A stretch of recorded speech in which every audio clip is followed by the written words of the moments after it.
Good morning. It is August 8th, and today's devotion, once again, taken from Psalm 119, verse 87. They almost wiped me from the earth, but I have not forsaken your precepts. And I want to tie that verse to one of my favorite verses, 2 Corinthians 5:7. For we walk by faith and not by sight. Paul in 2 Corinthians and David in Psalm 119, I think, are trying to say the same thing. And let me try to get this point across. As you and I live out our lives, our eyes would tell us that it isn't worth it. That there is too much chaos, too much violence, too much brokenness, too much sinfulness, too much ugliness, too much evil, that at times we can be overwhelmed by all of the uncertainty out there. Our eyes, oftentimes, from a spiritual perspective, deceive us. And this is how it happens. Because all those things that I just described are true.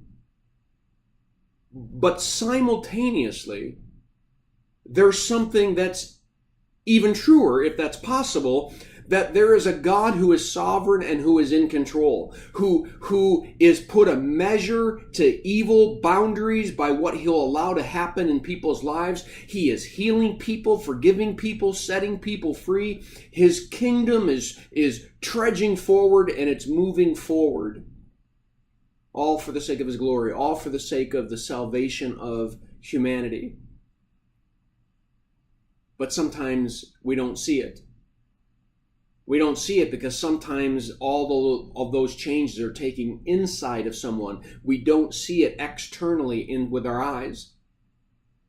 And so as Paul says, we walk by faith and not by sight. I often tell my congregation, sometimes you have to close your eyes so that you see better.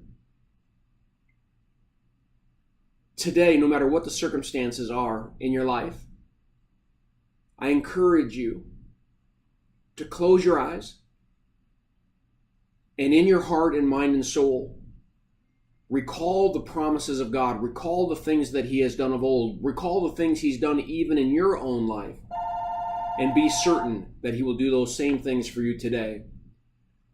Well, I pray that this devotion is a blessing to you, and have a firmly rooted day.